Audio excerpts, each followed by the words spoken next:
the way that your favorite athletes work behind the scenes in the dark, the way Tom Brady works in the dark, the way anybody, Serena Williams works in the dark, the way, I don't know, the boxers, even Mayweather works in the dark, odds are they would not like hanging out with you.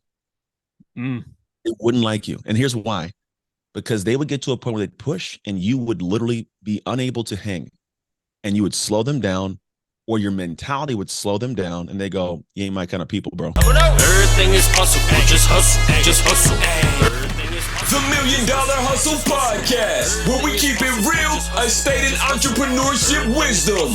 Learn to think like a millionaire and hustle like you're broke. Here's your host, Billy the Kid, aka Billionaire. Everything is possible. Just hustle. Just hustle. Everything is possible. Just hustle. Welcome to the $1,000,000 Hustle Podcast, baby, where you, my friend, are going to learn to think like a millionaire and hustle like you're broke. It is your boy, Billy the Kid, a.k.a. BDK, a.k.a. Billionaire in this mug. Wow, wow, wow. Today's episode, I cannot wait. He was an NFL player. And let's wait a little bit. Before we get started, make sure you grab a copy of my book, The Power of Being Uncomfortable. It is out everywhere. If you want an autographed copy, BillyTheKid.com. If you don't want an autographed copy, shame on you. You could go to Amazon. You could go to Barnes & Noble. You could go to Walmart.com, Target.com, anywhere else books are available. Check it out. Check it out on Audible as well, the audio version. Fire if you're ready to get off your couch and chase your life and a better life and take it to the next level. Hit that book up. Subscribe to anywhere music is available. We actually talked a little bit about the Mamba mentality today, and I have a song called the Mamba mentality on Spotify, Pandora, Apple Music, and anywhere else music is available. Go check that out. And while you're on Spotify too, and anywhere else, $1,000,000 Hustle Podcast is on there too. So find it, subscribe, and follow it. YouTube.com/BillyTheKid, so you can subscribe to everything: podcast, music, vlogs, everything else.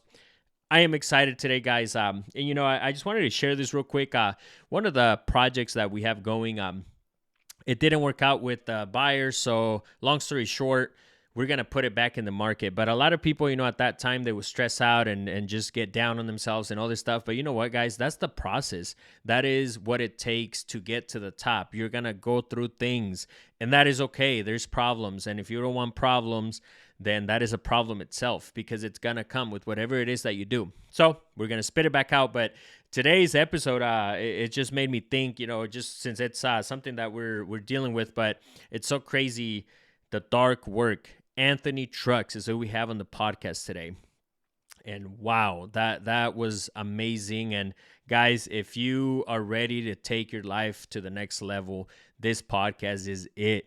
Matter of fact, every podcast we release is like a book, right? And this one, wow, do the dark work, and you're going to learn a little bit about that today. It's definitely something I related to a lot, because after all these decades of putting in the work, man, that's where the light is shining. And, those of you who are listening, put in the work, put in the dark work so you could shine later. Like, it doesn't come easy, guys. It's simple, but it's not easy. Matter of fact, it's super hard, and we've talked about that before. It is extremely hard. So you have to do the hard. You have to do the suck in order for you to get to the top. And again, I can't wait. Matter of fact, those of you who are listening, if you're ready to elevate your life, to take it to the next level, hit me up for the Get Uncomfortable Mastermind. Shout out to everybody in the Get Uncomfortable Mastermind. Doing big things, guys. Just killing the game, killing it in every area that they're trying to work at. And that's what we're here for. That we're here to help you elevate to the next level. So if you're ready to join the mastermind, we meet every Thursday. We have a group chat on a text. We literally... everybody's just killing the game. So if you're ready to take your life to the next level, hit us up at info@BillyTheKid.com with your story, so we can decide if you're a good fit for the mastermind group. And again, if you are, we meet every Thursday, and be ready to get uncomfortable, baby, so you can take it to the next level. Same with one-on-one coaching. If you want to take advantage of the one-on-one coaching, I'm still offering it. Again, I've talked about it in the past. I don't know how long I'm going to be offering the one-on-one coaching, but take advantage. Those of you who are listening, because you know what? This is an opportunity. And if you don't take it, then it is what it is. You might not ever have it, because I don't know how long I'm going to be doing it for. So if you're ready, hit me up. But with that being said, guys, I think I am ready. Anthony Trucks, he played for the NFL Steelers. best-selling author, motivational speaker. The list goes on, guys. I cannot wait for you guys to learn about doing the dark work. With that being said, here is Anthony Trucks, baby. Let's get it. Vamonos. Welcome to the $1 Million Hustle Podcast, baby, where you, my friend, are going to learn to think like a millionaire and hustle like you're broke. Now, when I say think, do not forget, those of you who are listening, it is about the person you become to get to that $1 million hustle. It is not about the money. And today's guest knows a little bit about that and a little more. Anthony Trucks, how you doing, brother? I'm doing well, man. How you doing? Good. I'm super excited to dive in and just hear your great story. If we could start from there, man. I know you did some NFL time and you got all kinds of great stuff from the past. Like it's a prison sentence. I love it. Some NFL time. Like, oh, damn. There you go. If you could let us know where were you born and kind of how you got to that point. Yeah, man. I was born in the San Francisco Bay Area, town called Martinez, in fact. And I was born to a single mom. She was white. I'm an African-American man. And so, yeah, after 3 years, she had 3 more kids. So I was one of 4, the oldest. And then when I was 3 years old, she decided she didn't want us and gave us years, man, about 11 years in the foster care system, just navigating that craziness, and was able to navigate it to a way that didn't end up with me in jail, which could have been statistically, if you look at any prison in America, 75% of inmates are former foster kids.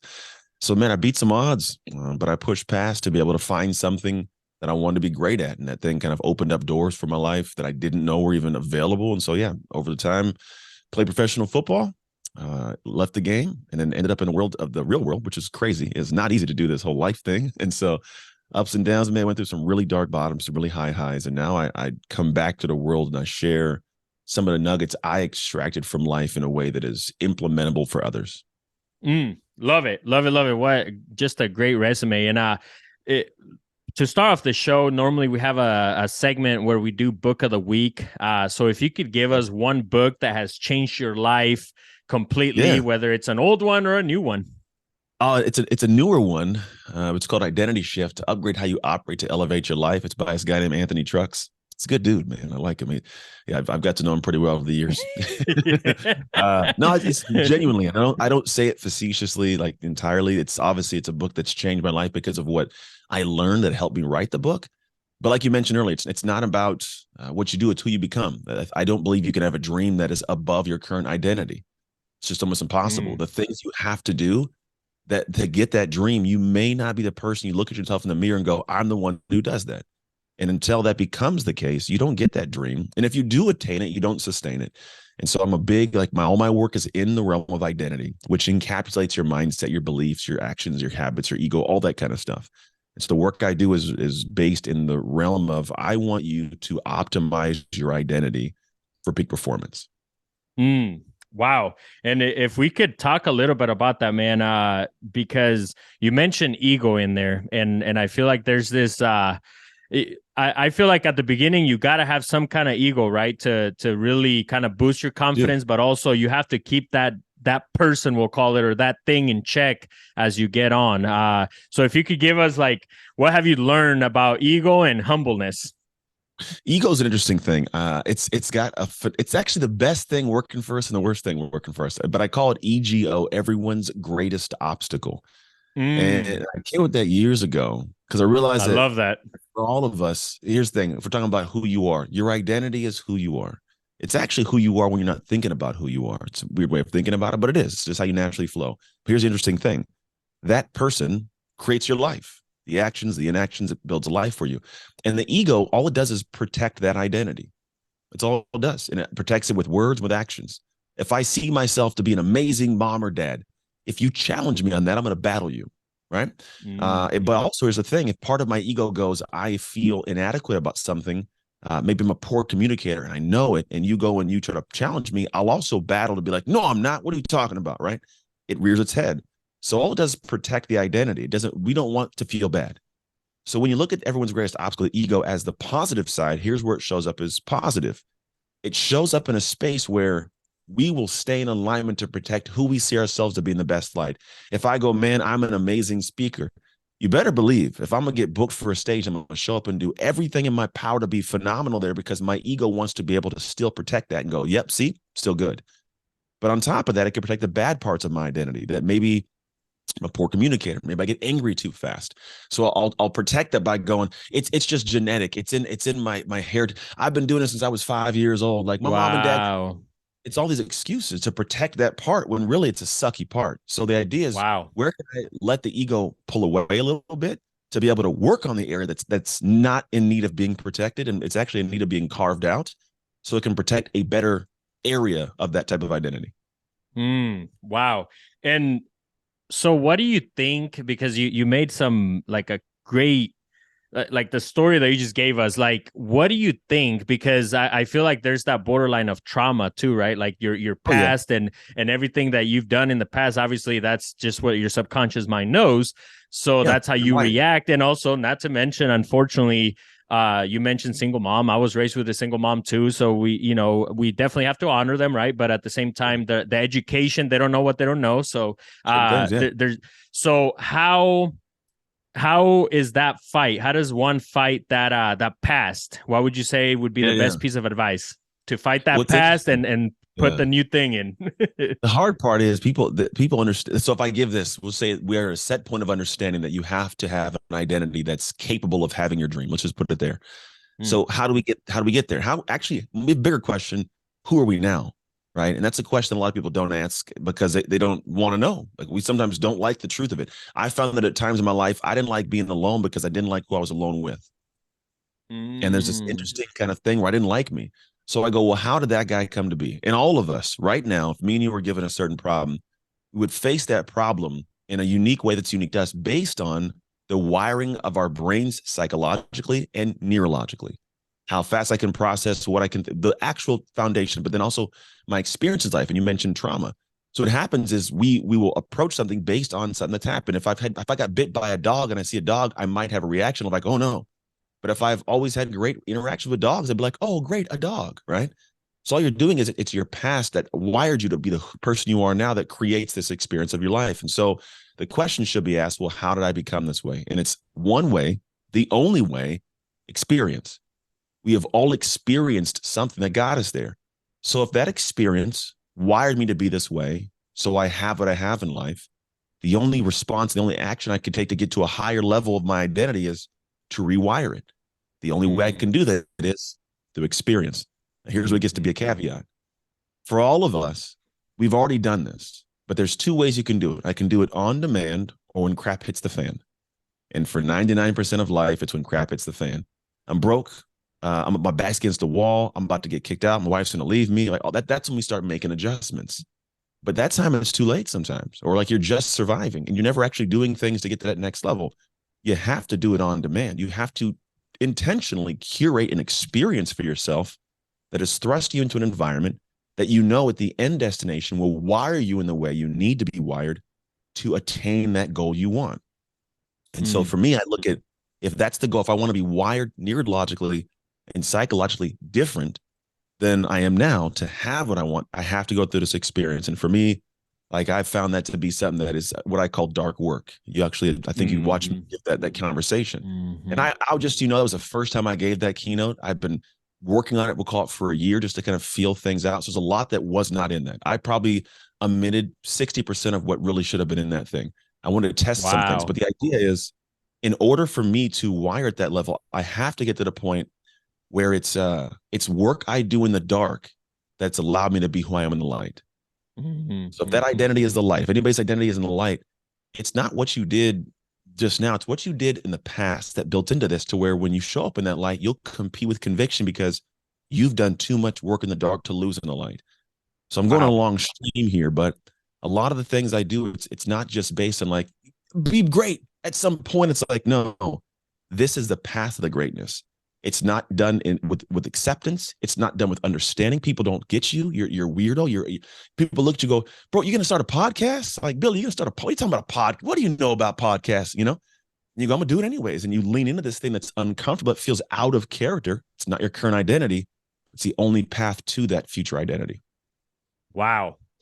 Man, I got so many questions based on that, brother. So the dark work, when I heard that, literally, I could not stop thinking of like my morning routine, man. I literally, I won't answer my phone. Like I'm just I tell everybody that's around me, my team, and whether it's business, personal, do not call me before 9 o'clock, right, or whatever.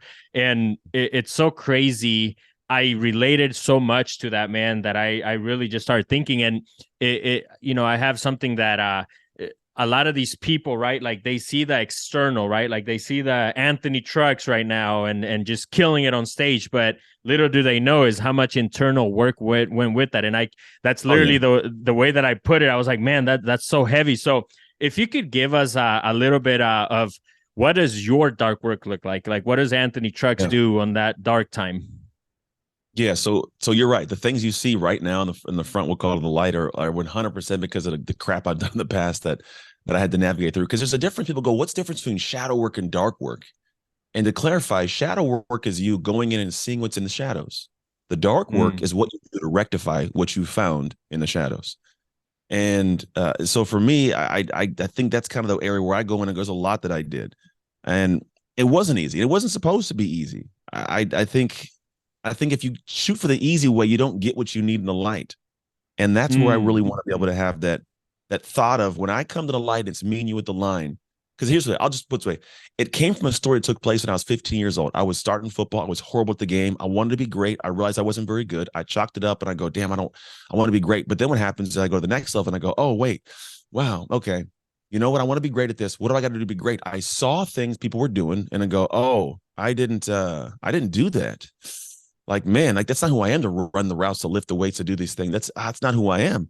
And then what happens, a process, I go, well, what does it look like to do those things? And I go, okay, what's the thing? And I would do it. I'd go lift the weights, run the routes, but I was a little skinny kid. But people make fun of me. My teammates would make, Trucks, you got butterfingers, bro. Why you catch footballs? You're slow.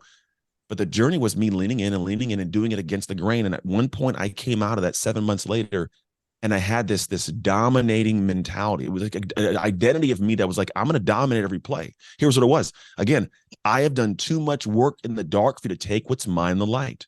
You don't get to beat me. This is my tackle. It's my ball. It's mine. I've already paid the price for this. I'm just coming to collect, man. It was on layaway. It's mine now. You know what I'm saying? Like, so this is how I'm going to show up. And that was what I'd use for football. But then you can apply that also to any part of your business, your marriage, your fitness, doesn't matter what it is. And so I was taught that in that weird journey of myself.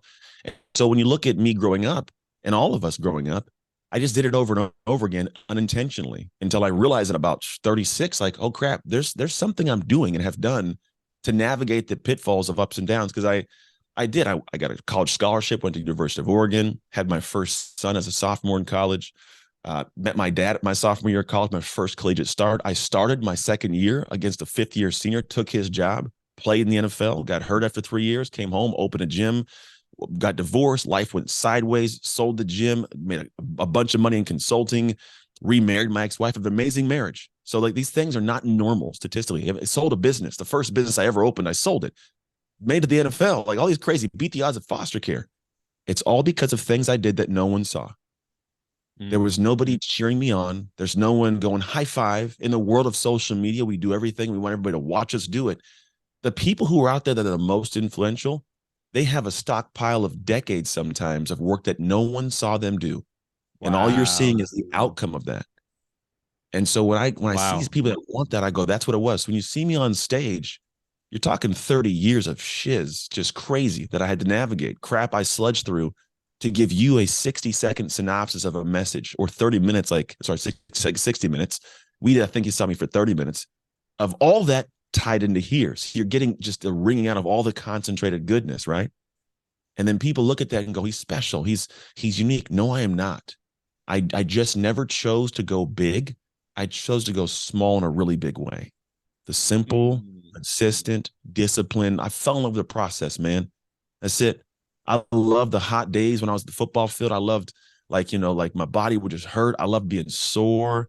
I love the early mornings. I love the late nights. I love those days you push through and like you feel dead tired, but you feel super full of pride because you got something you wanted to get done. Like I have all of those. And no one gave me a pat in the back for it. No one was there with like sparklers saying, good job, you crossed the finish line. It was just me.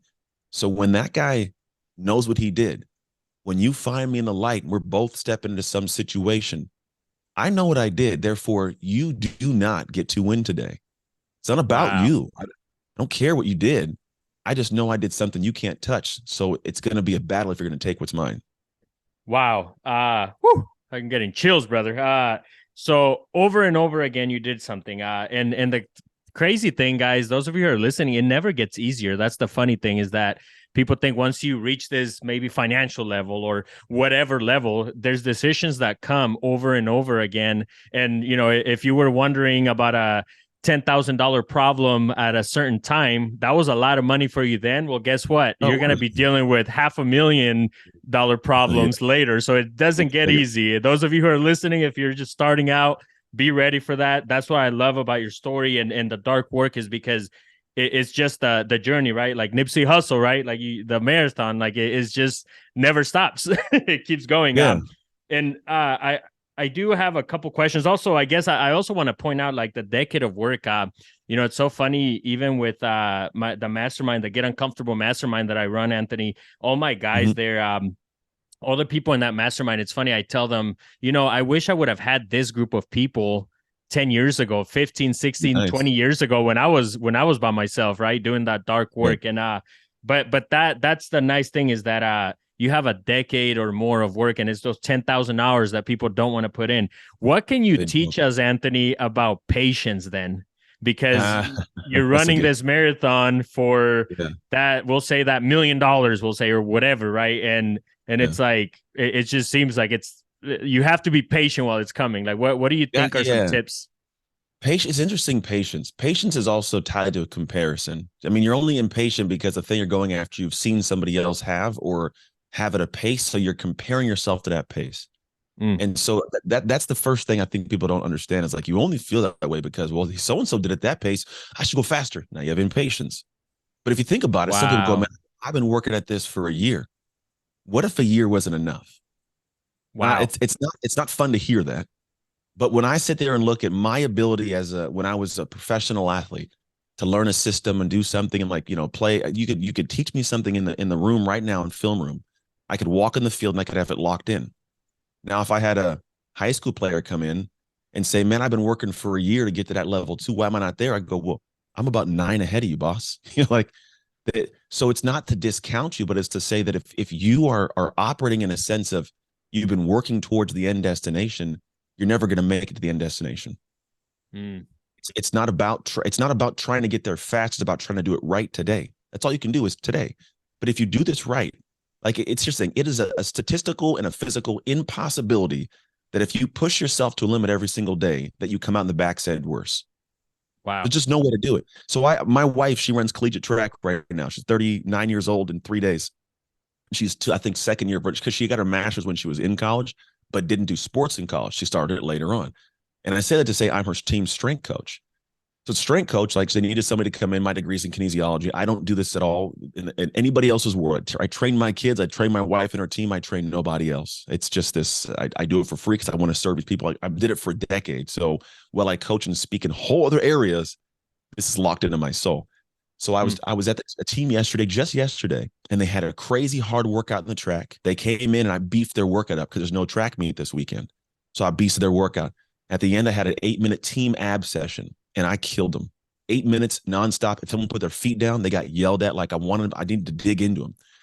And the reality was, like, I wanted them to feel like what it feels to get to that peak. And I told them, you're going to get to a point in time where you're going to want to stop. And the only thing that's going to help you on the track next weekend is how you show up here in your mind, which means when you want to stop, if you fight your body and everything to keep going, you start developing this dark energy that's to pull on in the moment of light. You draw on your darkness, and you find a different animal, different level. But I said, also, here's the thing. When it comes to you doing all this work and how it shows up, this was a hard day. Now, there's two people that are going to show up tomorrow. Person A is the person that goes, I had a hard workout yesterday. I got to take the next couple of days off, and maybe I can get back to it on Friday. And, and then they show back up and they're doing a thing. Then there's person B. Person B goes, if I can get another day like yesterday stacked, I'm going to be a monster if I do this every day for 30 days. But they don't worry about every day. They go, I'm alive. Let me do it again. They do it again. And they do it again. They do it again. By Friday, they got 3 or 4 more of those days stacked, and you have none. So you tell me that when you come to that line, and that person who has put in 2 weeks, 2 months, whatever, a year of those kind of days, you've done a quarter of those, do you believe that you have the chance to beat them? Like, how do you believe you can beat them? Wow. And what makes you think that they're going to let you win? So it's just this thing of the process that people they don't fall in love with that. They don't fall in love with, it's like a masochistic self pain kind of thing you have to have. I love when I'm hurt and I'm pain because I'm not dead, but I know it's like I'm literally getting better. I can almost like probably taste and chew on the pain. It's a weird thing to say, but I enjoy that in the oddest of ways because I know that when I can do that, do I feel like a superhero? I feel like a real life Batman. You know what I'm saying? Like you feel like that dude that's like, bro, I'm strapped up. Let's go to work. And those are the people who are unbeatable. Those are the people who have what I call a dark work mentality, which is when I show up in the light, I am drawing on a darkness that you haven't stockpiled. You don't have. You don't get to win. And so if you can't love the process and have the discipline for it, I'm not saying give up. I'm just essentially saying like learn to fall in love with it, and you don't do it for the end destination. You do it for the day. Yo, we'll be right back to this great episode of the $1 Million Hustle Podcast. Before we continue, I want you to go grab a copy of my book, The Power of Being Uncomfortable. It is out on Amazon. It is out on Barnes & Noble, Walmart.com, Target.com, and everywhere else books are available. The great news, guys, is you could go to BillyTheKid.com and grab an autographed copy. That is right. I'm going to mail you an autographed copy right now. Audiobook is also available on Audible, and everywhere else audiobooks are available. So go listen to it. Go grab yourself an autographed copy, and I'll see you on the other side, baby. And now back to this great episode of the $1 Million Hustle Podcast. And Anthony, because it's so crazy, that's so many gems there, guys. Those of you who are listening, but let me ask you this, Anthony, because you said something earlier, like comparing to others, right? Like, and I try to explain that to my close people, like the people around me, that it's like, no, I've done this for so many years that it's like you have to put in the work, right? Like you have to get there. Now, how have you dealt with? Because I'll be honest with you, I started catching on that at the end, a lot of people around me were competing with me, right? Like without even me realizing it, and so what's the line there between kind of letting people like that go and then also making sure you do your thing and also not being so cocky? And it's funny because I have levels of thinking that I teach where it's like, well, some people will call it cocky and some people will say confident about the same thing. It's just levels of thinking, right? Like it's the same thing. It's just where are you at, where you're thinking. To me, I look at you as confident, not cocky. But what do you think that there's that line of like the people that used to be around you and they want to be like you, but they don't even say it either. They don't give you the dark work that you put in. Yeah, you got a lot of there's a lot woven into that question in a good way. It's a lot woven. Here's the first part. What I'll say typically you're interacting with human beings who have a choice when they see your greatness of doing one of two things. Option A, I'm a big option A, option B kind of guy, as you can tell. Option A is I see you doing great, you're amazing. I feel that you're better than me in a sense, and so if I want to feel better about myself, I can pull you down to my level. Let me tell you your dream's stupid, you're cocky or arrogant. So I'll pull you down. That way I'm at an even footing. Or option B, elevate myself. That is the road less traveled, almost never traveled by people. So what they do is they degrade, they demean, they diminish, or they take whatever your dream is, they want to squash your dream and not make it important to anybody. It's like, he's lofty dreams and ideas. That guy's just heads in the clouds, man. I don't know what he's talking about. You ain't gonna do that, And so what they do is they do it so they can diminish the dream. So even going after it looks stupid. So they don't have to feel bad for not going after it. And then the difference between cocky and arrogant is it's a matter of do I have a level of confidence that my confidence is predicated upon your minimalization? I think that's cocky. If I'm going, cocky, you ain't nothing, you ain't nobody, right? My confidence is based on how little I can make you. Whereas confidence goes, this is just me in a silo. I don't care where you stand. And because of that, if you come into my silo, I'm going to elevate you because I'm confident. I'm good in who I am. I'm comfortable in my skin. I know what I like. So if you have something opposite, it's cool. I'm glad you do. I'm not going to demean it. This is just what I want to do. So it's a similar energy, but a different focus. I'm not outwardly focused. I'm inwardly focused.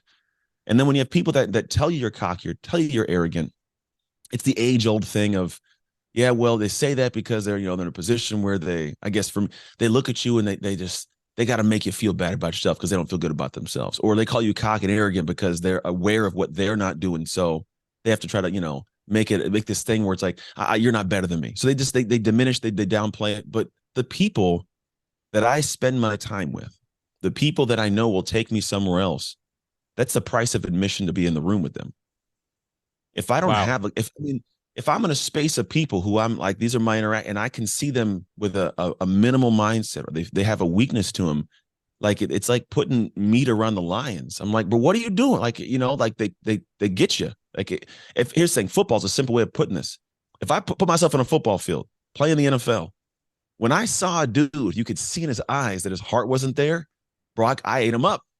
That was my dude that day. We're going to be best friends. You're going to go home and cry to your wife about whatever took place in this game. That was my thought. And I'm not saying I didn't like you, but like, you better come here with something. If you want to be in this arena with us, that's the bare minimum price of admissions, to have that confidence about yourself, because you're going to be tested in ways that I can't tell you and I can't support you.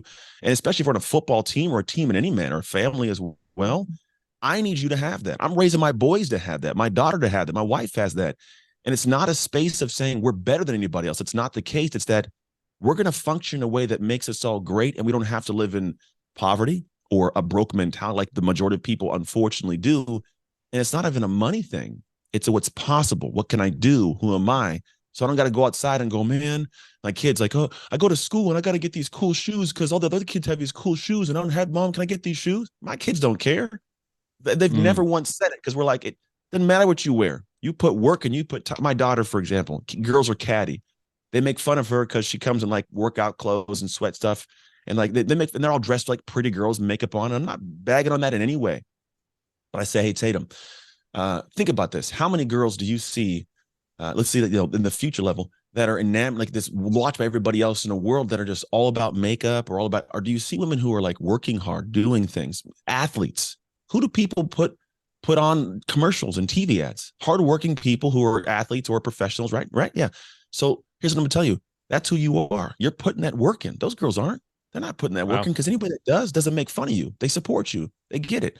So my daughter, like she's out here running faster than my son and his buddies. She's lifting more than them.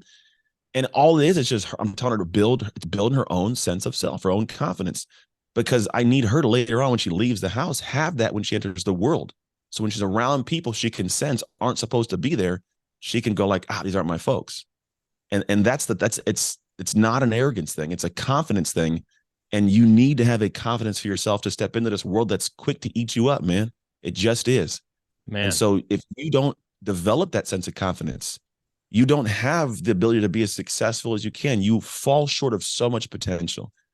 And that confidence has to come from actions you have taken to prove to yourself why you deserve greatness. Wow.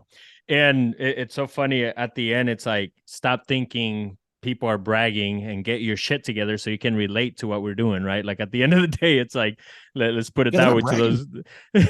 Yeah, we're not bragging. We're just doing our thing. There's a level of bragging. There's a level, depending upon who you talk to. Like Grant Cardone brags in a way, right? But the thing is, people look at that and some go, I don't like him because he brags. But you know who he is. And because you know who he is helping in some manner, even if it's giving you a perspective of what's possible. Wow. So you can say you don't like how he does it, but I mean, that's who we watch. Think about when we watched the American Idol. Who is the main American Idol judge you can remember? Just throw up a name. Seriously. Who's the main judge? The main judge is Simon Cowell, that I think of as the American Idol judge. The most abrasive dude on there. The face. Because at the end of the day, like he has standards. He knows what, and so I look at him, I go, okay, I might not have said it like that, but I get his train of thought, And it's the people who will give you what you need to hear and who are direct with you that actually improve you. It's those who pacify you and who don't tell you what you need to hear that I think are worse off for your life. And it's sad to hear. I don't think people like hearing it, but like my wife will tell me all the time when I'm looking fat. She's like, "Hey, you're looking a little tight." Husband, like you might want to. So I can go like, "Leave me alone." Body positivity, or go, "No, the woman who I need to be attracted to me, the woman who wants me to live long, like she's giving me some insights. I may not like how it tasted, but it was the healthiest thing for me." And imagine what level of thinking that takes, going back to that, right? Like it goes back to that. I think people on the higher level of thinking are thinking Grant Cardones are great people, not good, great people, right? You got to look, you always look at the positive side. And I love that. And you mentioned I'm like going through my notes here, Anthony, and it's just amazing, like how many great things you've already spit at us.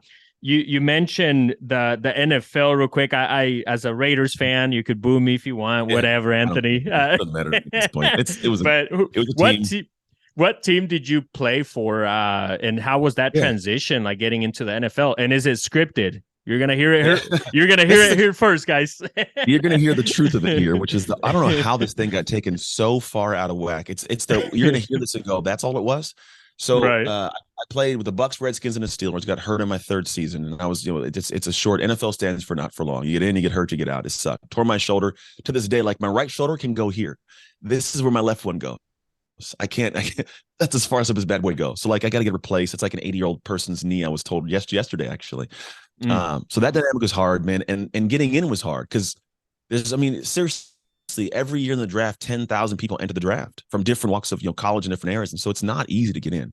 So sticking around is hard, right? And so for me, that journey it's not so much it's obviously a huge part's talent. I think part of it's politics. If a team likes you and you fit their situation, their structure very well, but a lot of it is staying healthy for an opportunity when it comes, and then capitalizing the opportunity. Just can you go in? Like, look at Purdy last year with the Niners. Homeboy was the third guy. I mean, to be quite honest, if he doesn't get hurt in that game, they got a shot at going. And he's gonna have an opportunity this year to make buku bucks because of what he did when he capitalized on his opportunity. Now, in the NFC Championship game, another guy goes in, four-string guy goes in when Purdy gets hurt. Homeboy didn't capitalize. He went in and was a liability, and he got hurt, right? So it's like a complete exact situation of what you do when given an opportunity. Those two are amazing situations and examples. And only difference is who was preparing themselves for the opportunity when it came. If you can prepare yourself, I'm talking like overly push yourself, go. Because Purdy, what I was told was what he would do is after practice, he'd get with the O coordinator or a quarterback coach, whatever it was, whatever the actual play structure was that Garoppolo went through and Trey Smith went through, he would actually have them repeat that play set for his entire practice by himself against air. Here's the thing, it's called a practice script. You got to realize that whenever people go out to practice, it's not guesswork. The defense has looked at the plays they want to have run against their defense by the scout team offense, and the scout team offense, the scout team defense is setting up themselves to look like the defense are going to play, and the offense scripts play so the quarterbacks can see what it might look like, which leads to the scripting thing. It's the weirdest aspect. If I'm playing if I'm playing in a game that's going to be multiple plays, and I'm playing a team I haven't played before, what I want to do is I want to do certain things to see how you adjust to it, so I can think of at halftime or ongoing ways that I can adjust my current plays to capitalize on an opportunity in the third or fourth quarter. So what most teams do, which was what I don't think was conveyed well in that podcast people saw, it might have been, I don't know who the player was, the first 20 to 30 plays for most offenses on game days are scripted. They're scripting those specific plays so that when they watch what the defense does to adjust, they know how to plan for the third or fourth quarter when they need to. And so that's what the script is. It's like, no matter what it is, these are the first 20 plays we're running. We want to go in this offense, this set, this play, because they might have 3 or 4 variations off that play they ran. And now they can go, oh, wow, hey, when we go in this situation, their safety doesn't come over. We got an opportunity to be able to do a cross route here and go deep on this corner here. Hey, whenever we get in this position, we shift this way. The nose tackle on defense, he doesn't move, guys. Or, hey, the linebacker's going outside the box. It's going to give us an opportunity to go in that C gap right there. So they're scripting it to see the response so they can actually make a better move. It's just like war. You put a couple guys, some things, see how the defense or the opposition reacts to it and goes, hey, we got an opportunity to send a troop of people down this little area here. No one's even covering it. So that's what the scripting aspect is, but it got taken way. It's not, you know what I'm saying? Yeah, no, it makes sense. It makes a lot of sense. And it's funny, just to kind of make sense of like in full circle of everything, like the whole patience thing and all that. It's crazy, with the NFL, like a player, like all you saw was, for example, Tom Brady, right? Like the greatness, but they didn't see the dark work, right? Like even if you want to be a football player, like it starts in elementary school. Like it starts in elementary school. Like what teams are you joining then? Even just the why. And from there, it's like middle school and then high school and college. It's this whole, but again, people don't want to do the work, right? Like they just think they just saw the... And to be honest, I couldn't hang and do a day's work of the NFL right now. My body couldn't hang. The lifting, the practice, the plays, like You're talking about compounding days and weeks of years of physical preparation to be able to get through a week of practice and not be done. Like I'd be done right now after a day. You put Wow. me in a play football game, probably smoked. So there's something people can't physically connect understanding. Just I couldn't even put into clear words. But then the biggest part of it is in preparation. This is something people are not going to like to hear, but needs to be said. The way that your favorite athletes work behind the scenes in the dark, the way Tom Brady works in the dark, the way anybody, Serena Williams works in the dark, the way, I don't know, the boxers, even Mayweather works in the dark, odds are they would not like hanging out with you. They wouldn't like you. And here's why. Because they would get to a point where they'd push and you would literally be unable to hang and you would slow them down, or your mentality would slow them down and they go, you ain't my kind of people, bro. Wow. And so it's sad, but like you may rock that dude's jersey, but do believe he probably couldn't spend an evening with you. It just would be just the nature of it. Wow. And so I'm not trying to make anybody feel bad, but that's the reality of it. And that should be, if anything, a motivator. Because here's the thing, I have that. I guarantee you, if I sat in a room right now with Richard Branson and his business, I'd slow homeboy down. You know what I'm saying? Like I'm being real about, I understand the word. If I was to go hang out with The Rock right now, there's areas where I would slow that man down. So I may like him and be enamored by parts of what his life is, but I'm not naive. I haven't had the experiences that have wired him to be who he is, to operate at that man's level. But I respect that. I understand that reality to it, and few people do.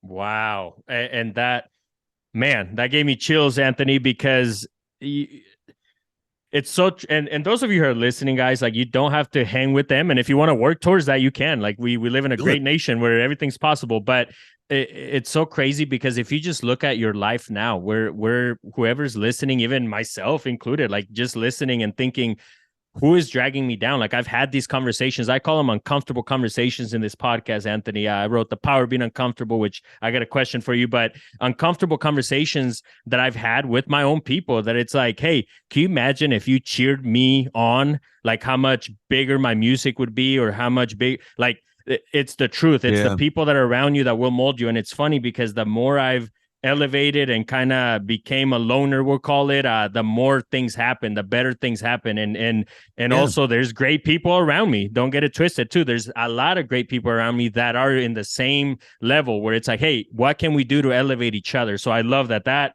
right there. It's so crazy. Like literally just thinking of the great names you mentioned. Yeah, we think we're monsters, but man, I don't even know how they think. I can't even tell you. That's amazing. I couldn't either. That's where I give the respect, like the dark work they've done to get to that level. Because money's attracted to value. It's just what it is. I don't care what you do, but you don't get it accidentally. So when you look at people making a lot of money, they're delivering a value that you can't see. They're not in the boardroom. You're not in the actual filming. You're not on set and watching how they show up. You're not in the conversation with the team, or in those long nights going through projects and numbers, preparing and interacting, handling, navigating, training someone on the team and sales team. There's so much going on in the dark that you never watch, but you see the outcome and you go, well, I'm better than that guy. No, you're not. You would have what that person has if you were that good.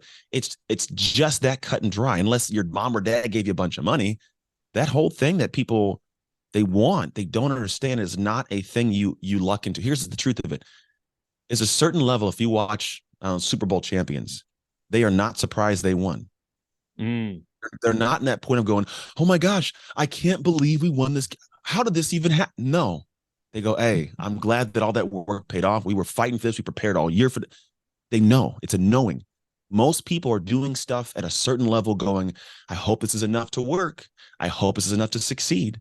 Whereas those who have done the dark work, it's not this like, I hope. It's like, no, this is going to happen. Expectation. I mean, it's just a matter of that you don't have people who have done the work who are surprised by their success. Success is not a surprise when you've done the dark work. It's an expectation. And that's why when people lose, they cry. You don't cry unless you believe that you should have had that thing. It's when something's taken from you that you believe was yours. That's why you feel sad. That's why you feel that, and if not, if you look at that and you feel all sad and go, man, why didn't I get this? Well, then you might have to also question yourself and go, do I have the right to feel sad for not getting this? My kids, they go do their stuff. Like my youngest son plays football also. And he'll go do his games and everything. And he'll have lost games in the past he's had. And he comes from all poo buddy. And I didn't do this. I wasn't very fast out there. And I go, pause, hold on for a second. Do you think that the last month I've been telling you to go throw your football and play catch, I've been telling you to go do workouts, and you haven't done them. Do you think that having not done that, you deserve to have the speed in the body or the hands to catch the ball? No. Okay, I'll say. So then just knowing that you don't have the right to feel this bad right now. Wow. You lost nothing because you didn't invest anything. Here's the thing. I'm not mad that I didn't make money in Apple stock going because I didn't buy stock in Apple. I didn't invest. So I can't feel bad for not having money there, right? I didn't Wow. There's a lot of guys who didn't show up to the Facebook meeting, that was called by Mark Zuckerberg. And so those people that did are all billionaires, right? The guys who didn't show up, bro, don't feel bad. Why do you feel bad? You didn't show up to the dorm room meeting. That's on you. You have no right to feel bad. And so for me, that's how I look at it. People, there's an expectation, but you have to earn the expectation by making the investment first. Ooh, let's go. We'll be right back. Before we continue, go subscribe to Billy the Kid YouTube. That is Billy, DHAKID. Also, go follow Billy the Kid Music on Spotify, Pandora, Apple Music, and everywhere else music is available. And now, back to this great episode. Let's go. Hopping out the 2-0, we're number 2-4. Feel like Kobe, though I'm winning, need to do more. My mama sorry, college wasn't for me. Street smart, no degree, just like Kobe. Self-made boss with a suit like a mogul. I'm the new era, you see it on my logo. And Anthony, what is the best piece of advice you've ever gotten with the great people that you hang around? Oh man, one of them was it takes a little more to be a champion, which is actually tied to the dark work. And that one's been a lot for me, even recently now. If I look at champions, they have that dark work mentality. There's an identity I call a dominator identity. We all know it. There's a dominator identity. That identity is fueled by dark work mentality. It's that mentality that we've always been talking. We've been talking about the whole podcast now. And for me, I always look at, well, how do you get there? And it's always going to be a little bit more. And it's a little bit more than what I feel is my limit right now. Whatever my limit is, my top, my tier, a little bit more. 1 inch out of control is where you should go. So what that looks like is you finish that thing, you got it done, you had one set, but you know that you could get one more set, but it would just suck to get that next set. So you get the next set. Like, that I really I don't want to write that last paragraph, that last chapter of that book, but I know that if I just pushed my brain to do it, I could do it. Because what you're doing is you're pushing yourself to adapt. And of all things, our brain is designed to adapt. It's not designed to be perfect. It's not even designed to optimize for the most part, except for efficiency, but that's still an adaptation. And so if we don't put ourselves in situations for us to adapt, we don't improve, just like muscles. If I don't put stress on the muscle, it won't adapt by getting a bigger muscle or a stronger muscle. So I have to let my body be in a position to adapt. So that whole idea of takes a little more to be a champion, I'm doing a little bit more than I feel comfortable doing to force my body to do what it already does and wants to do, which is adapt for efficiency. And that might be you getting smarter, being faster of mind. It might mean the neurology of your brain, the synapses increase and they would go faster.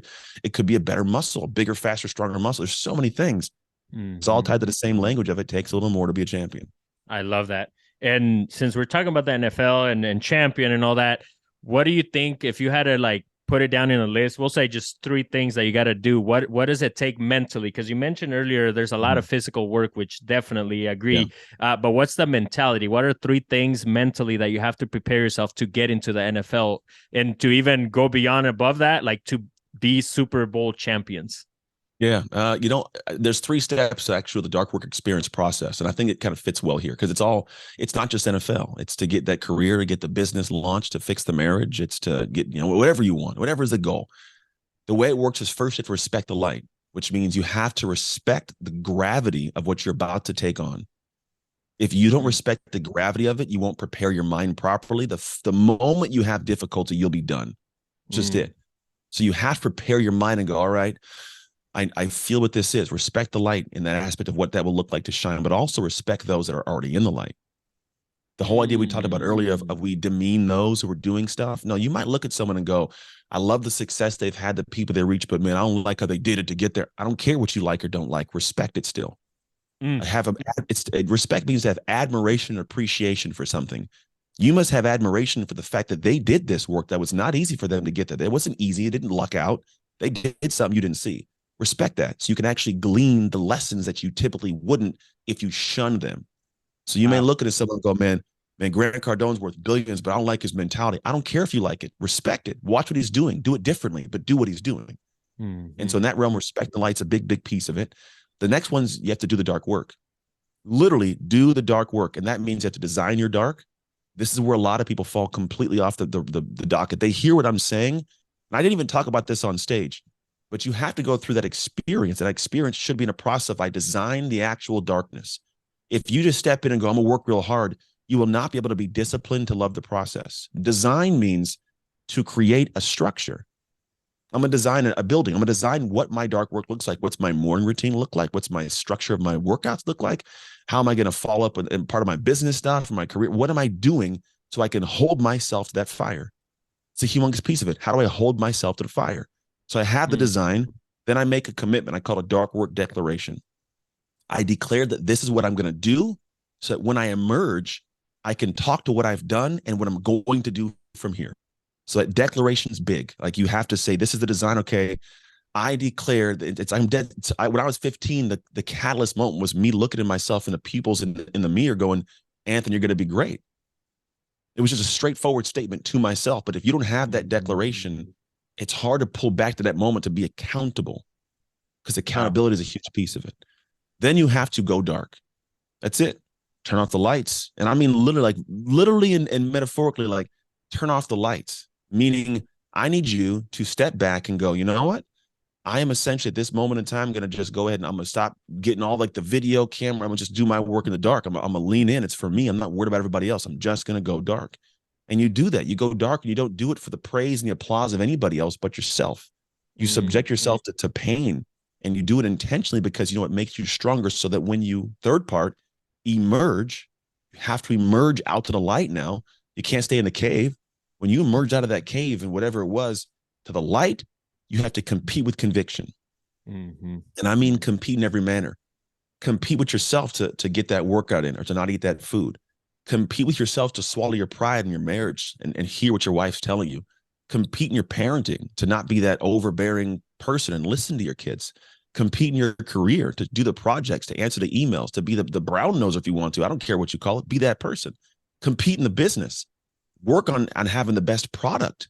Serve your clients. Don't demean the competition. Be great at it's biblical to not diminish your competition, but to raise your standards, right? It's actually, I want to say it's in Proverbs somewhere, like Proverbs 24, if I believe. It's all about that mentality of like, you don't diminish your neighbor, you raise your standards. And then what happens is when you get to a moment of competition, and it doesn't matter what we do here, I don't care what you feel. Oh, when I get to that moment, I don't care what you say right now. It only matters in the moment that it matters. If it's me and you, and now we have this, we're going to go up into this room and it's going to be, we're both going to present to, matter of fact, later today, I have a call for a possible speech, and it's an interview call to see if I'm fit for it. That is something where I know my stuff. I have prepared in the dark. So when I go up to shine, that is my gig. I don't care what anybody says, what they do. It's my gig. In my soul, it's my gig, right? So I'm just waiting. It's just a matter of they got to get the last step done. See me like, oh, this dude, he's the guy, and move on because of what I've done. And so I compete in that moment with conviction. If they tell me anything about somebody else, I got a response that I know because my soul goes, I don't care what you say about the other person. I know I'm better than them just because I've done the work. Now, am I? That's a whole other conversation, right? That's going to be, it's pretty much an objective, or subjective idea based on what somebody may think. But in my head, it's objective. I'm the dude, man. It's because of the work I did. I will compete for what I know is mine with conviction. So if somebody's sitting there going, how do we do this? What are the thoughts that got me into the football world, the NFL? That was it. If I'm on the field against you and it's me and you, I'm making the tackle, I'm making the sack, I'm making the play. It's how I got into the NFL. It's how I stuck around as long as I did before I got hurt. That's how I've grown successful businesses now. I said, let them respect the light of what it is. Let me do that dark work. And when I emerge, I'm going to compete with conviction for what I want most. Let's go, man. Fired up. I wrote The Power of Being Uncomfortable, Anthony. And one thing you said earlier was the thing that you do over and over. And I feel like that's what the uncomfortable is. Scary at first, but then it gets comfortable after you do it over and over. What is one way that you got uncomfortable that paid off? Oh, man, this whole world, dude. I was not a speaker. I was a personal trainer who owned a gym. And I got to a point where I had a really interesting story that I felt like I would tell a little bit, and people liked it and turned into something more. And then I started getting to the point of going, I don't know if I can do this, but I'm going to do it. And people started like asking me to speak to people. So I started talking to people. And eventually I got to that point where I was like, I got to get better at this. And I don't know how to get better at this. So what I did is like, I want to do the small things. I would say go small in a really big way. So I started recording a video a day, 90 seconds. They're still on my YouTube right now, 90 seconds. And what it turned into was 1,333 straight days. 333 is a unique number to my life. And so it was something where after 3.65 years of a video a day without missing, that I got to be a powerful speaker because I could learn to communicate, take ideas, extemporaneously speak like I'm doing now. This isn't scripted. I'm just talking based on questions. But this was a skill I developed. I am not special. I just did something simple before anybody else would and for longer than most people would. So that was incredibly uncomfortable because before that I was a trainer. Now I'm on here talking about life and kids. And who was that guy to talk about it? Back then I wasn't the guy. I became that guy. Love it. And I know we have a few minutes left. I know you got to go kill it out there, but I'm going to ask you 3 questions, just simple answers, whatever comes to your head right away to wrap up the show. The first question that I have for you is, if you were to give your youngest self some advice, what would be that advice? Oh, it would be, it's not your fault, man. For a lot of years, I thought that me in the foster care system, I was a bad kid. My mom didn't love me because I did crazy things. And it was not my fault. It was her situations that affected me negatively. Love it. And then if there's 3 steps to success, what are the 3 steps? If you do these 3 things, you're not going to fail. If you do these 3 things, one is address your ego. Like, be okay dropping the ego enough to be able to figure out what to do. Big thing is ask for help. Like, if you don't know how to do something, go ask somebody. It's not a pride thing to be able to ask for help. Third thing is fall in love with the process. Like, fall in love with the day, not the destination. Focus on what's the day look like and master every day. You'll eventually arrive at your destination. Fire, man. Let's go. And I was going to ask you about the book. Normally I have a question, but of what would the theme and title be, but we already said Identity Shifts, guys. Grab the copy. I'm going to put it on, I'm an Amazon affiliate, Anthony, so I'm going to throw it on my link. So those of you who are listening, go grab a copy. That's book of the week. Is there another book you got coming or that you're thinking of? I do. Fresh? Dark Work. Yeah, it's going to be a dark work. It's going to be Dark Work's the title. And the subtitle will be, I've done too much work in the dark to lose in the light. And it'll be a parable book, meaning I'm going to tell a story of somebody going through their own dark work, their own journey. And so I want it to be what's called absorbable by anybody who comes in any walk of life and reads it. But yeah, that's the next one I'm excited to write. I love that, man. And I this is just a random question just popped in my head right now. Mamba mentality. What are some things that you learned from the Mamba mentality? Or we'll say, what's one thing? Yeah. Well, I mean, it's I like the non-negotiable mentality, right? Because I think the dark work mentality is born in the same hospital of the Mamba mentality. It's just, I took what he had for his athletics, and I've incorporated both the athletic side from my NFL days, but also merged it into the same pocket of like the everyday human. Because we have to, in a sense, with the Mamba mentality, it's great, but you have to make it fit for your life. Whereas dark work, for the most part, is designed in a way to fit for the corporate, for the employee, for the athlete as well, for the regular human being. So it's the very same window. And it's action. And it's action. It's very structured and actionable. Because the thing is that you can go, how do I develop the Mamba mentality? Not a definitive answer. But for me, there's a definitive process. Love it. Love it. Love it. I actually have a song called Mamba Mentality, Spotify and all that. But I love it. I want to thank you, Anthony. This has been amazing. Those of you who are listening, make sure you screenshot and tag him, tag me on Instagram or anywhere else, wherever it is that you're listening. Screenshot it, leave us a review, comment, and I'll see you guys on the next one. Vamonos. And some don't like that. They hate that they see you smile. As if I haven't been hustling, it's been a while. Gotta put in the work if you wanna shine. I want it all, and I'm coming for what's mine. Some call me greedy, bitch, I call it ambition. Some call me selfish, bitch, I call it motivation. Different levels of thinking, and we both right. But my mindset is on growth with the future bright. Close-minded people mad at me that I'm speaking facts. Or maybe could it be that I'm getting racks? Open your mind, gotta open it to receive. I'm always 10 toes for what I believe. Close-minded people mad at me that I'm speaking facts.